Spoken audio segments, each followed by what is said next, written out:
Greetings and salutations, everyone. My name is Andrew Kirchhoff, and welcome to my YouTube channel. Today, we're going to be talking about the Week 13 waiver wire targets. So for today, we're going to go through this specific schedule, a little bit different than usual, but it's because of the fact that we're in Week 13. We're 1 week away from our fantasy playoffs for many of us. So we're going to start off by going over, as per usual, the waiver wire ads for Week 13 at the running back, wide receiver, quarterback, and tight end position. Then after I've gone over that, I have about probably 5 to 7 players at each position.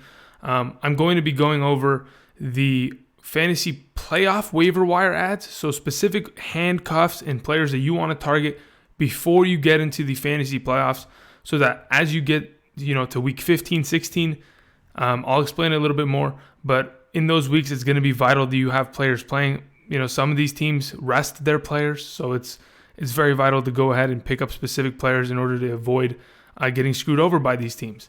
And then after that, we're going to go over fantasy playoff strength of schedule matchups. So I'll go over who has the best schedules going into weeks 14, 15, and 16, so you can probably get a better idea on who is probably the best players and teams throughout those coming weeks. And then after that, I will be reviewing Week 12 and the Week 12 standouts from the fantasy week.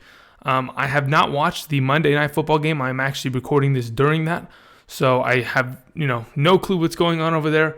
All I know is that Lamar Miller ripped off a 97-yard run, and that's pretty much it. Other than that, let's get right into it. Hey everybody, haven't seen me in a while. On Saturday, we had the Hidden Gems video, and I visibly wasn't present, but in spirit, the gauntlet was here. It was on. It was majestic. It was powerful. And we were looking good. All right. So let's talk about waiver wire ads for Week 13. Let's start off with the running back position as usual. All right. Number one, it's Austin Ekeler of the San Diego Chargers. They're playing against the Pittsburgh Steelers this week, but mainly because of the fact that Melvin Gordon is out with a grade 2 MCL sprain on that double handoff end around that they tried to scheme up. Got hit the wrong way. I mean, we know he's very injury prone. He's missed the game earlier this season with hamstring injuries.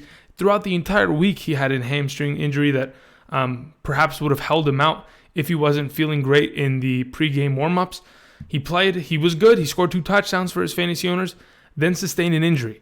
Now, that what we're being told, he's going to be out for at least 2 weeks, perhaps even 4 weeks. Because the Chargers are 8-3 right now. They're looking towards the playoffs. They want to make sure that Melvin Gordon, the future running back of this organization, is healthy. So who's stepping up in place of him? It's going to be Austin Ekeler. He had himself a fantastic week on top of it. Statistically, Austin Ekeler is a guy that can go ahead and produce no matter who is in front of him, whether he's getting enough touches or not. He's as explosive as they get as a third down back running back that honestly can be used on the goal line and pretty much in every formation. Had 5 rushes for 35 yards and a rushing touchdown on top of 10 receptions for 68 yards. Phillip Rivers broke the record for most consecutive passes completed, or tied the record if I'm not mistaken.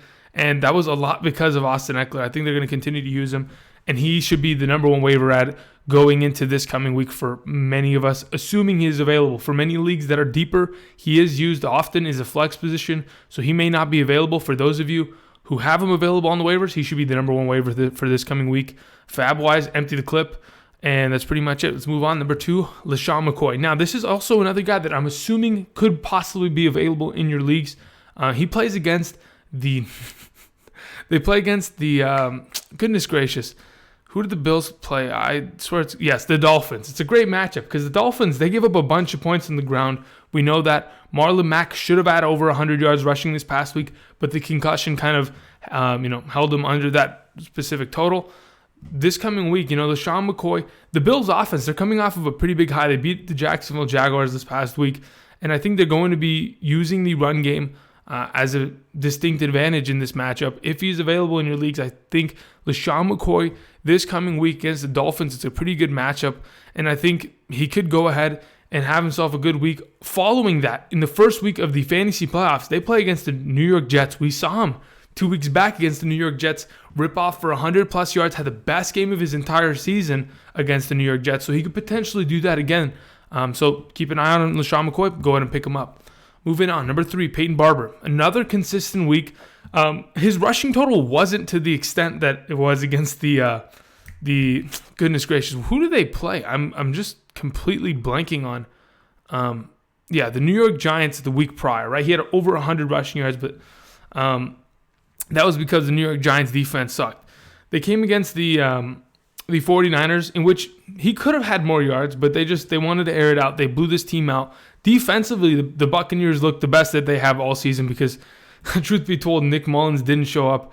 The fantasy gauntlet betrayed me this week. I'm sorry for that, but it happens. Moving on, let's talk about the fourth running back on this list. Let's talk about LeGarrette Blount. If Kerryon Johnson is held out for this coming week, we saw LeGarrette Blount be very effective this past week against the tough rushing defense on top of it. The Bears defense plays teams pretty tough up front, and LeGarrette Blount was able to take advantage. He had 2 rushing scores, which we know he is accustomed to. He is the goal line back for this team. He's been the goal line back anywhere he goes. And LeGarrette Blount looked good enough to where I have some semblance of confidence that if Kerryon Johnson is not available against the Rams, he should be successful. The Rams defense against the run hasn't been great this season. Their defense, despite all the additions with Ndamukong Suh, obviously still having Aaron Donald there signed to a brand new contract, bringing in new corners, safeties, in order to help this defense. They haven't looked great as an overall defense. They still give up a lot of points, and I think LeGarrette Blount this coming week could be a good addition to your fantasy roster. And with all these teams knocking players out, sent to the IR, like Andy Dalton was sent to the IR earlier today. Marvin Jones was sent to the IR. Jack Doyle was sent to the IR. If players continue to go, and perhaps maybe the Lions start to pack it up, and they send Kerryon Johnson to the waiver wire. To the waiver wire. That you might have to send him to the waiver wire if Matt Patricia decides to send him to the IR. So LeGarrette Blount could be a good idea for this coming week. Moving on, Nyheim Hines. As I mentioned Marlon Mack a little bit earlier, Marlon Mack sustained a concussion in this past game. So if there is a possibility that he stays in concussion protocol and isn't able to get out of concussion protocol by Sunday, there's a potential that Nyheim Hines is going to be the starting running back of this team. For many of you, this guy is widely owned in many of our leagues. He was more efficient earlier on in the season, around week 2, 3, 4, 5-ish, because of the fact that Marlon Mack wasn't healthy back then. But since Marlon Mack came on healthy and has been the lead back of this team, Nyheim Hines has kind of been faded out through this offense. So I see that if Marlon Mack is potentially out this coming week, Nyheim Hines can get a giant boost. I mean, they're playing against the Jacksonville Jaguars, which just about everyone can score against, and I'm sure the Colts will be able to do the same. They scored, 27 points on them a couple weeks back, so I have a lot of confidence in that. Nyheim Hines is a good pickup if Marlon Mack is out this week. Moving on to the last 2 names that I wanted to mention at the running back position this week. Another guy that is going to be missing week 13 of the fantasy football season, which is very unfortunate. This guy's missed a lot of time. It's Leonard Fournette. He missed a lot of time due to his hamstring injury. For many of us fantasy owners, he pretty much screwed up our entire season. He came back. He looks fantastic. 20 points in every kind of league. And then all of a sudden, this dude leaves the bench. He goes out on the field and decides to fight the defensive lineman of the Buffalo Bills. Starts throwing hands. I've never understood it. Even when I played football, why the heck would someone throw a punch at a helmet? There's no... it just doesn't make any sense. It literally, understand, I'm frustrated, I'm going to throw a punch, How does that make sense? You're going to do more damage to yourself. Honestly, I don't get it. But anyway, so the 2 names that I wanted to specifically mention is Carlos Hyde and TJ Yeldon, both of the backups for Leonard Fournette. Now, Carlos Hyde has gotten himself a couple touches here and there as of the last couple weeks on the ground, but to be honest, he hasn't been very effective in those specific touches. He's just not a great running back ever since he left the Cleveland Browns. He just doesn't really mesh within this team. He probably won't end up being on this team next season because he's on a 1-year contract. So TJ Yeldon would probably be my specific waiver wire target. Cody Kessler will be the quarterback of the Jaguars. They are done with Blake Bortles. He is finished, done. He'll probably be taken off the team next season. But as of right now, TJ Yeldon is the guy that I would probably key on more.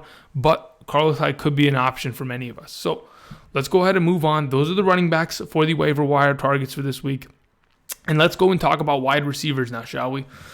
Okay, so really quickly, number 1, assuming he's not available, but he could be available in many leagues. Josh Reynolds, wide receiver, the Los Angeles Rams.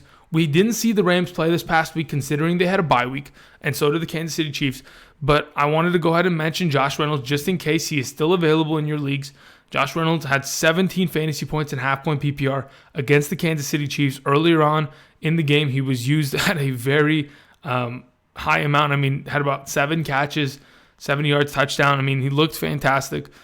Pretty much filled in that Cooper Kupp spot, and he looked great. This coming week against the Bears, I think this is going to be a pretty good game. All things considered, they're going to go back and forth scoring. I understand the Bears have a pretty good defense, and their slot corners are pretty good. But Josh Reynolds, again, rest of the season, could be a good wide receiver add. He's my first suggestion.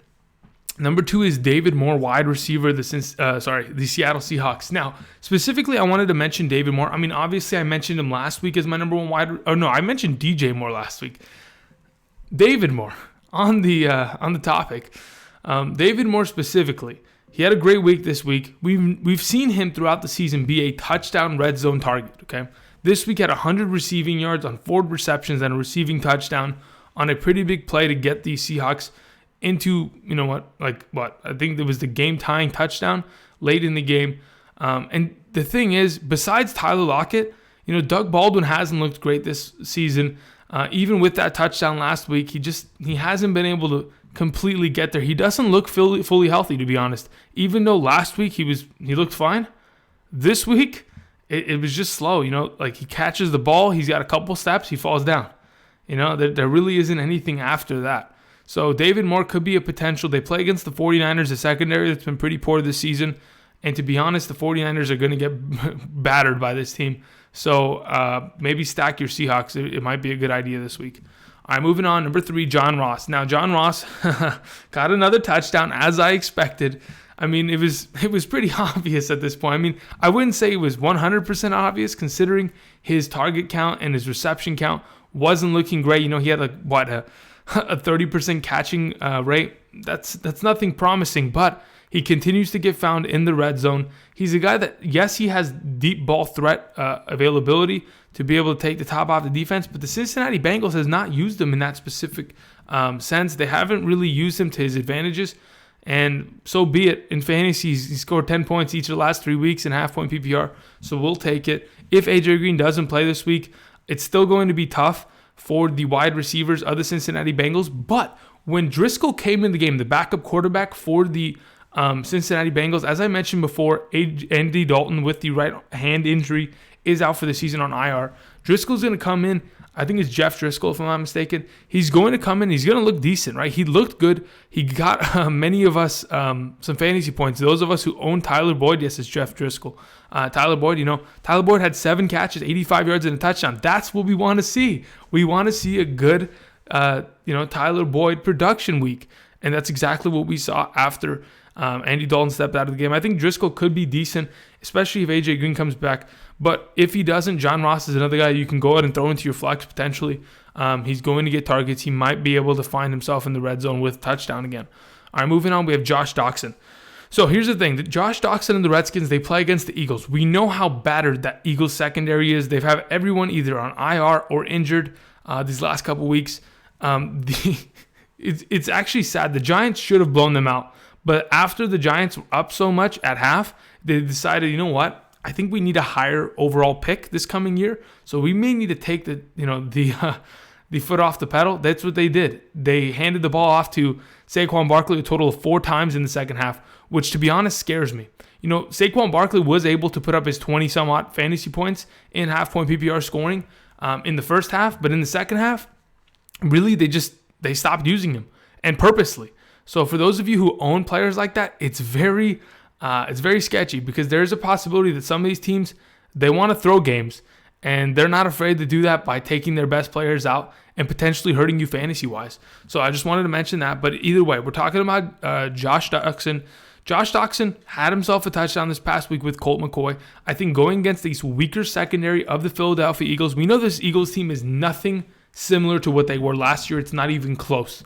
So they have some weaknesses, and I think the secondary is the main weakness. And I think there is a good potential that Josh Doctson could be relevant this coming week. Had a bunch of targets, had himself some good receptions, found himself in the end zone. So he's my number 4 option. Number 5, we had Jermaine Kearse.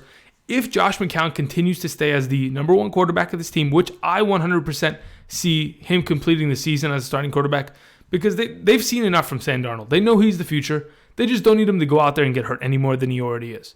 So Jermaine Kearse this past week, we know Jermaine Kearse and Josh McCown, they last season, were the tandem. Him and Robbie Anderson, Jermaine Kearse, and Josh McCown. Those 3 guys were the offense of the Jets, and they looked good last season. They pretty much picked up where they left off this week against the Patriots. Jermaine Kearse had, 12 targets, 6 receptions, had himself a touchdown. He looked good. He had 15 fantasy points, and I think going into this next week against the Titans, there's a good opportunity that Josh McCown's the quarterback and Jermaine Kearse continues to haul in targets. Could be a good sleeper flex play. Moving on, Antonio Callaway. As long as Jarvis Landry, whatever garbage can, continues to be a literal garbage can. I mean, I'm letting you know right now, Jarvis Landry will not be appearing on my Wednesday wide receiver rankings video. I can promise you that. He will not be on that video. You won't even hear his name. This is the last time I'll say Jarvis Landry's name. And that is it. Thank you very much. Speaking of wide receivers of the Cleveland Browns, the Cleveland Browns team that has looked fantastic as of late, yet their opponents have not been great. We understand that. But then again, Antonio Callaway looked good this past week. He continues to pretty much be the number 1 wide receiver of this team. 4 receptions, 62 yards, and a touchdown. Comparatively to the other wide receiver options on this team, he's pretty much the 1A as of right now. Other than, them wanting to run the ball with Nick Chubb, Nick Chubb ran the ball 28 times this game. Nick Chubb's using the passing game. David Njoku's using the passing game, but otherwise it's Callaway. And I think in the coming matchups for the Cleveland Browns, which we're going to go over in the playoff waiver wire matchups a little bit later on in this video, once we talk about that, you'll understand that the Browns have very advantageous matchups going forward, and Callaway may be a sneaky pickup for the fantasy playoffs for your team. Anyway, moving on, we have Adam Humphries of the Tampa Bay Buccaneers. I've mentioned him before to an extent, and I talked about him last week. Him and Fitzmagic and Jameis Winston, they all have, I don't know what it is. I guess this rapport with Adam Humphries that they want to consistently throw him the ball.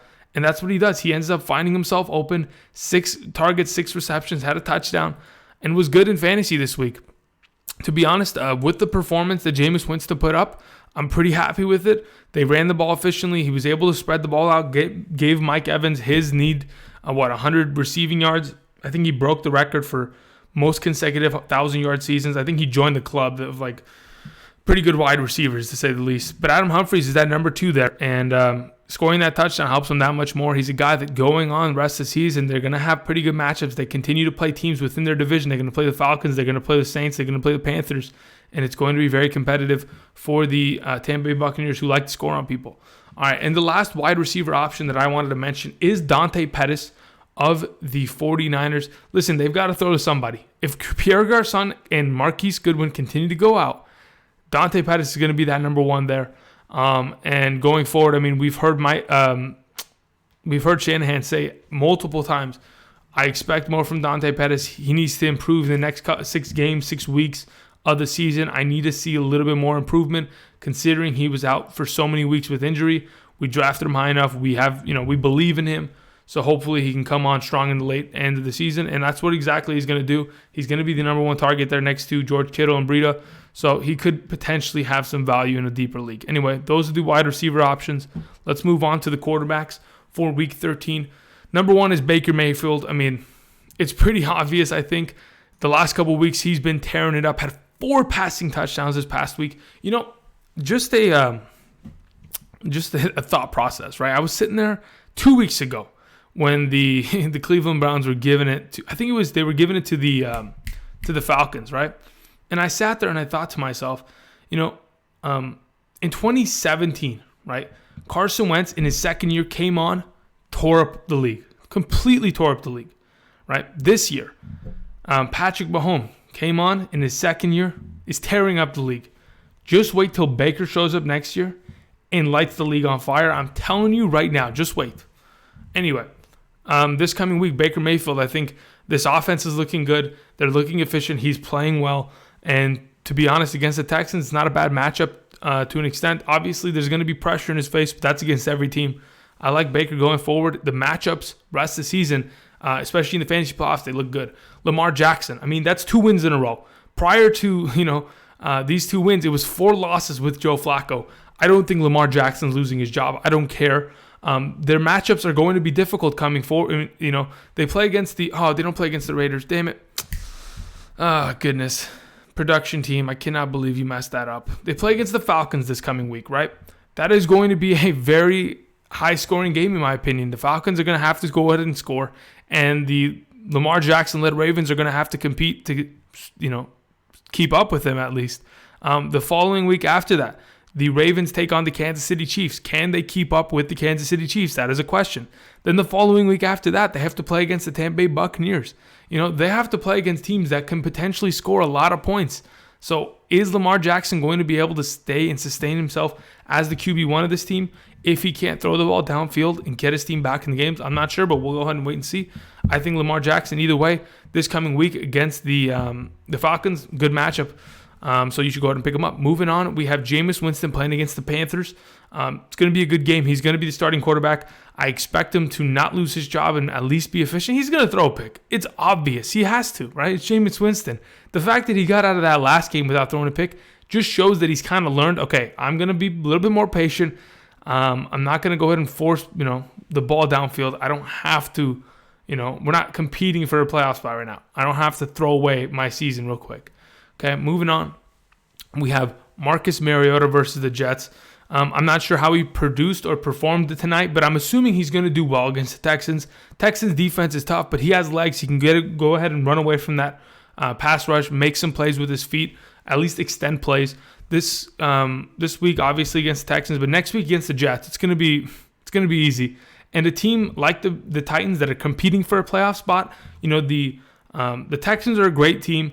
The Colts are a great team as of right now. They're going to have to compete with them. This is going to be a free victory for them, so they're going to have to come through and blow out the Jets, which is going to be pretty good for them. Moving on to the last quarterback option, Ryan Tannehill in a deeper league playing against the Buffalo Bills. Tannehill looked pretty decent. He was able to compete with Andrew Luck this past week, and I think that being said, there is a possibility that the Buffalo Bills come out strong, but then again, Tannehill has been good when he's played, and he's played healthy. So can he go ahead and turn this around? There's a potential that he does so, and I like his the matchup is okay. The Bills aren't a defense that is completely going to kill you, but they're going to make it difficult on you. That defense is stout. They play pretty good coverage, and they have a pretty good pass rush. So, be careful with Tannehill, but he's an option. Anyway, let's move on to the tight end position. All right, number 1, we have Cameron Brate. Showed up this past week. Goodness, I'm so sad that O.J. Howard is injured. I'm still mourning for my loss of O.J. Howard in many of my leagues. It's unfortunate, but Cameron Brate, he's a pretty good waiver wire pickup. I didn't mention him last week considering the fact that O.J. Howard was placed on the IR on a Tuesday last week, so the video had already passed. But I talked about Cameron Brate on my tight end ranking video last week. Going forward, if you don't already own him, you should pick him up. The Panthers give up the most points to the tight end position on a weekly basis. He should be decent this week. Number 2, Antonio Gates, playing against the Steelers. Why do I specifically think Antonio Gates could have a potentially good week? Here's the thought process behind it. Well, the Steelers are a decent team, but due to the absence of Melvin Gordon, there's going to be more options for the Chargers to have to throw the ball. They're just going to have to. Melvin Gordon was so good, and he's so efficient in the running game that you're not going to get that exact production out of Austin Ekeler. It's just impossible. You're not going to get it. So Antonio Gates might be called upon to make some more plays going forward. We saw him a couple weeks back be efficient enough to garner a starting spot for those of you who are struggling at the tight end position. And as of late, he didn't do anything this past week, I'll tell you that much. But there's always a chance. You never know. It's just off and on chance. Anyway, moving on to other tight ends. Dan Arnold. He, as of right now, in Yahoo leagues, he is considered a wide receiver / tight end. So you could get away with that. But he is, in my opinion, the tight end of the Saints. He had a pretty good week this past week. 4 targets, 4 receptions, and a touchdown. Had about 40 yards, if I'm not mistaken. Pretty much made Ben Watson look useless. Dan Arnold, the younger guy, came on, looked good, and I think against the Cowboys could potentially have some value this coming week. Just keep your eye on him. To be honest, there's not many tight ends left, guys. Jesse James, I'm mentioning him because of the fact that Vance McDonald had an injury midway through the game against the Denver Broncos. Jesse James would be filling that spot, playing against the San Diego Chargers this week if Vance McDonald happens to be out. And the last tight end I wanted to mention, Chris Herndon, was targeted a bunch this past week against the Patriots. I mean, goodness gracious, if you played in a PPR, this guy was amazing for you. 7 receptions, 57 yards. Continued to get targets. I mean, just all around great for him. But until he finds that end zone, I mean, I like the target count. I like the reception count. But it's just, I don't really want to own anybody on the Jets. It's so tough. Especially when they're playing against the Titans this coming week. Titans don't give up many points to tight end. It could be tough. But anyway, those are the options. Keep your eye on them. All right, let's move on to the defensive waiver wire targets as we close out our waiver wire targeting of Week 13. Number 1, I'm going after the Seattle Seahawks defense. They play against the 49ers this week. And to be honest, the week after they play against Minnesota, but the week after that, in Week 15, the quarterfinals or the semifinals, it's the quarterfinals of your fantasy football playoffs, they play against the 49ers again. So in 2 of the next 3 weeks, they play against the 49ers. And the Seahawks, I mean, they're looking as viable as anybody to make a wild card run in the playoffs. They beat the Panthers this past week, and they're going to continue to roll on teams. And I think they're going to have a very easy time against the 49ers, who only put up 9 points on the Tampa Bay Buccaneers. Imagine what the Seahawks will do to them. Moving on, we have the New Orleans Saints, who, as I mentioned last week, what if the New Orleans Saints have turned a new leaf? What if they happen to be one of the best defenses in the NFL? They're looking like it. They stopped majority of the Falcons' offense. Okay, barring that perhaps Calvin really doesn't fumble on the 1-yard line like that again, the game and the score is a little bit different. But then again, they're able to play defense against some of the best offenses in the NFL. I like the New Orleans defense, and they've been scoring fantasy points. Moving on, Tennessee Titans versus the Jets could be a great matchup. To be honest, Tennessee Titans defense, they have looked good this season. Not sure how they're doing tonight, but to be honest, it doesn't really matter because the Jets are such a miserable offense. They're going to find ways to mess it up, and the Titans are a pretty good defense to take advantage of that. Moving on, the Denver Broncos defense. I mean, the Denver Broncos, I don't know if you guys have seen the rest of the season schedule for them, but it is going to be a cakewalk. We'll go into that a little bit later, but playing against Jeff Driscoll, the backup quarterback for the Bengals, they might have an opportunity to raise havoc in that game against the Bengals. I like the Denver Broncos defense if they're available. I doubt they are. Moving on, Philadelphia Eagles playing against Colt McCoy. The thing about Colt McCoy is that his offensive line is a bunch of backups.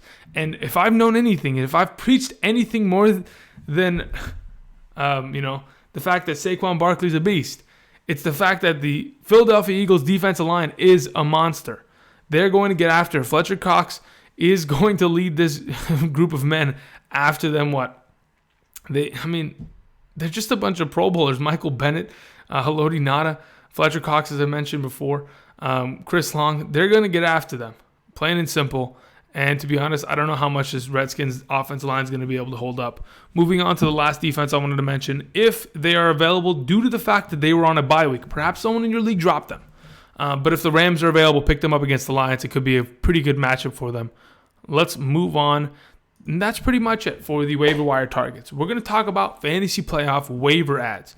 Now, a couple of you have asked for this, so I am adding this into our waiver wire video because, to be honest, these guys are waiver wire ads, and it needs to be known by many of you that here it is, and you need to go ahead and target these guys specifically. Now, what kind of precedent do these guys take over the guys I mentioned before? It all depends on your team. If you're a team that is barely making playoffs, you might want to stick with picking up an Austin Ekeler rather than a guy that is not going to play until maybe week 15 or 16, right? So you want to make playoffs with guys that are going to give you points in the next couple weeks instead of just ensuring production in week 15 or 16. So that being said, number one, this obviously depends on who you own, but then again, it depends. Okay. So number one, I just wanted to mention, these are just, it doesn't matter the order, but specifically Let's say, for example, number one is running back for the Rams, Malcolm Brown. If you own Todd Gurley, he should be on your roster right now. If he is not on your roster, he should be your waiver ad for this week. He doesn't have to be your very first waiver ad, but he should be on your roster just in case that week 15 rolls around, week 16 rolls around, and the Los Angeles Rams come out and say, Todd Gurley, he tweaked his ankle again. He's not playing this week because we're ready to, we've already clinched playoffs. We're good, So Malcolm Brown needs to be on your team in order to be able to at least fill in some of those points, because he'll come in, he'll be efficient, he'll be able to get some yards. He's a pretty decent running back. These guys are all decent running backs that I'm going to mention. They've all played in this league, and they're all good enough to put up fantasy points. So he's my number one guy, especially if you own Todd Gurley. If you don't own Todd Gurley and you want to pick up Malcolm Brown because you have an extra waiver spot, this is only because I would only suggest this if, in fact, you are going to make the playoffs. If you're not going to make the playoffs, it's a little bit of a sketchier play. But then again, it just depends. All right, number two, Chiefs running back Spencer Ware. He's the backup to Kareem Hunt. If, in fact, the Chiefs continue to win out and they don't lose another game, week 15, 16, perhaps in your fantasy championships, they'll take the week off or they'll play Kareem Hunt for half the game. There's a potential that we've seen Spencer Ware used more and more as the season progresses, because they're going to eventually have to ask him to produce. And to be honest, I think if the Kansas City Chiefs get to a point where they clinch the number one seed in the AFC, Spencer Ware is going to have a lot of play time in those last couple of games in your fantasy playoffs. Moving on, we have Patriots running back Rex Burkhead. Now, we haven't mentioned this guy in a while because he was put on the IR, I think around week 3, 4, 5. And to be honest, they're if I'm not mistaken, they pulled Rex Burkhead back onto the active roster earlier today. I have to confirm this, to be honest. Activated from the IR. Yep. So as of right now, Rex Burkhead is going to be playing. Honestly, I see him hurting Sony Michel production. I don't see him digging into many of James White's passing yards or targets, because he's not one of those running backs, but he could be used in that specific sense. But this is why I'm mentioning him. If in fact the Patriots, they're another team that has a very good record. If in fact they get into the playoffs and they clinch a bye week, they're not going to be playing their running backs Michel and James White in week 15, 16 perhaps. Maybe they'll limit their production. Rex Burkhead coming off the IR, he is going to be the number one guy. They've been using Cordell Patterson as a running back, but as soon as Burkhead comes back, he's going to get those yards, he's going to get those attempts, and he's going to get a lot of fantasy points. He could be a guy you need to pick up in your teams and in your as we get to the playoffs for fantasy. All right, moving on. Texans running back Deonta Foreman. Okay, then again, this is a very half-half kind of idea. I don't know how many of us are going to go for it, but just in case, you never know. If in fact, because the Texans are leading the division, there is a good chance that I don't know if they're going to get a bye, but there's a good chance that this guy, Deonta Foreman, comes off the IR. I know Lamar Miller and Alfred Blue have been used to an efficient amount. I saw Lamar Miller run a 97-yard touchdown.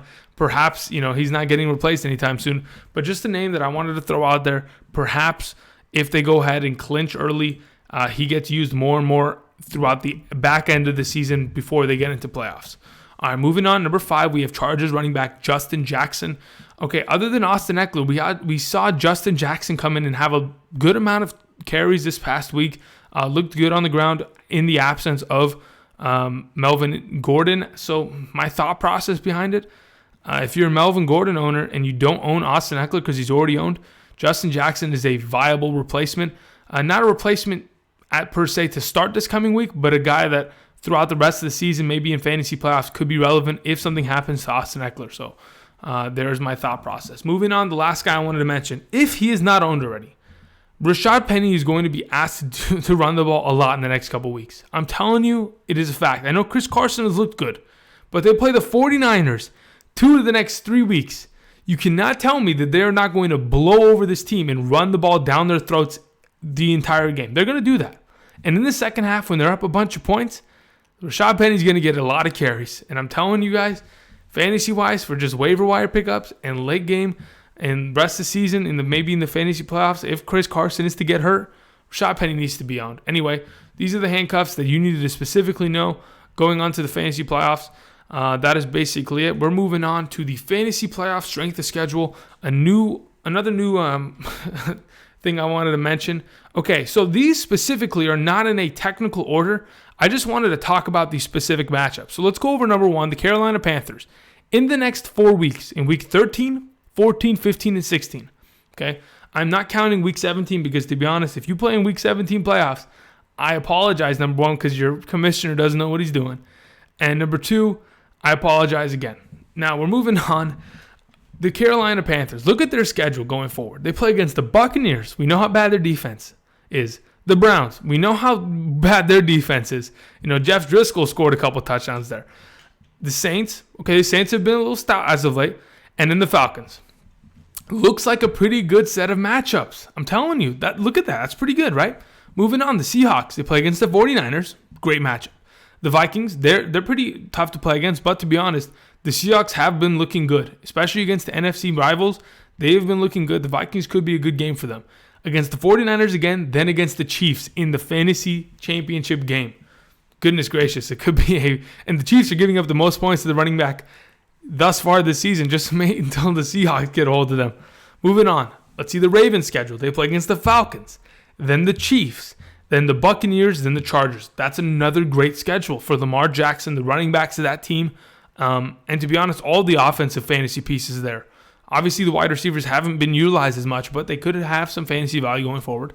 Moving on, the Browns. Let's see their schedule. They play against the Texans. Could be tough. The Panthers, who have been giving up a lot of points as of late, to be honest. They've lost 3 of their last games, to be honest, by a wide margin. They got blown out by the Steelers in that Thursday night game. Then they showed up and lost to the Lions, and then they lost this past week to the Seahawks. Now, all of those losses, the first loss was just it got out of control. But the last 2 losses are blamed on Graham Gano. If you're a Panthers fan, I'm sure you agree Graham Gano needs to go. But either way, Browns, they play against the Texans, the Panthers, the Lions, and the Bengals. I think those are decent matchups, especially with the Browns. They have nothing to lose. These other teams, like the Panthers and the Texans, they're trying to play for playoff hopes. They can play upset special potentially. And the Lions and Bengals matchups, those are fantastic. Moving on, the Cardinals. Okay, the next couple weeks on wide receivers, running backs, and the quarterback of the Cardinals, this is a very advantageous couple weeks. The Packers this coming week, defense has been pretty poor. The Falcons, the Lions, the Falcons, then the Rams. I mean, especially in that last week, week 16 against the Rams. What if the Rams players, they don't play? Because we know Sean McVay, when he knows for a fact that they've clinched something and that the game has no value, he will not play his players.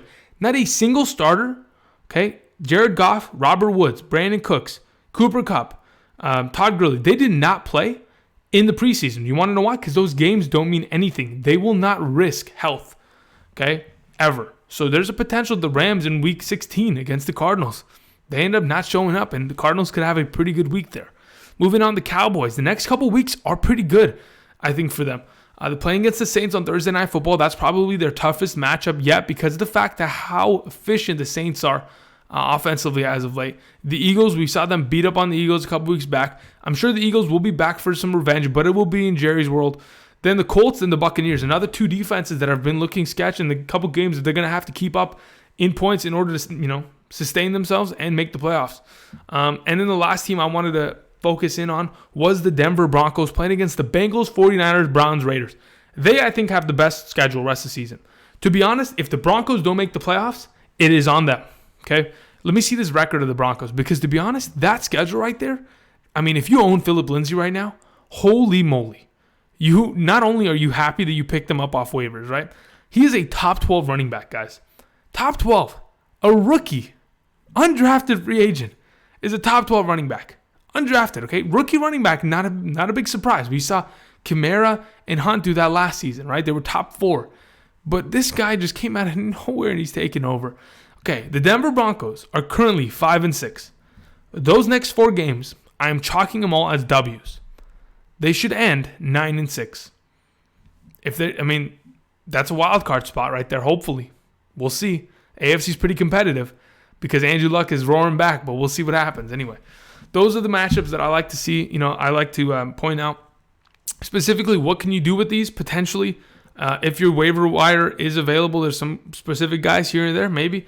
If your trade deadline hasn't been killed yet, Check those out. Otherwise, just wanted to point these out. We're moving on. Okay, this is the last segment. How long have we been going for? 40 minutes, no big deal. All right, so I'm just going to quickly go through this. These are the standout performances, the top 10 at every position from this past week in fantasy football. 6 point per passing touchdowns, half point PPR receptions, and let's go through it. Let's talk about the quarterback position. As I mentioned before, one of my top waiver wire adds at the quarterback position is Baker Mayfield. Been looking good. We just went over his rest of season schedule. It looks pretty decent. Playing against the Bengals and the Lions in the last 2 weeks of the fantasy playoffs, weeks 15 and 16. The next 2 weeks against the Texans and the Panthers will be difficult, but to an extent, honestly. I think they're a good enough offense, and they've been looking progressively better and better over the weeks that they'll be able to at least put up some fantasy points here and there. All right, number 2, Kirk Cousins looked fantastic on Sunday Night Football, but that's primarily because of the fact that Packers team is awful. If you own Aaron Rodgers, be very careful. You might want to pick up another quarterback off the waivers because, to be honest, he hasn't looked good. They might want to pack him up and keep him healthy for next season because with Bakhtiari going down the left tackle, there's a good chance that they just want to pack it in. I know Aaron Rodgers, the competitor, doesn't want to, but he just hasn't looked right this season. The receivers aren't there.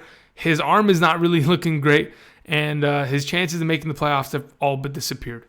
But anyway, we were talking about Kirk Cousins. Looked good. He used Thielen. He used Diggs. He used Rudolph. Dalvin Cook was involved, and the offense looked great. Defense on top of it has gotten into form, and they should be good rest of the season going into the fantasy playoffs. Moving on, Dak Prescott was the number 3 quarterback. How about that, right? Dak Prescott was the number 3 quarterback. He's done this before. It's not a surprise per se, right? Because we know Dak Prescott has the potential of doing this because we've seen him do it in the past. But is he going to be able to do this on a consistent basis? His matchups say that he should be able to, but will he? I mean, to be honest, let's just be real with it. 2 of those touchdowns were flukes. He threw a 20-yard pass, and Amari Cooper did the rest. He threw another 15-yard pass, and Amari Cooper did the rest. But to be honest, it wasn't really Amari Cooper. The Redskins don't know how to tackle. I told you they were a fake-ass team. I told you guys. They're not good, okay? They might have somehow listen, okay, with Alex Smith, it could have been a different story. I get it. I understand that.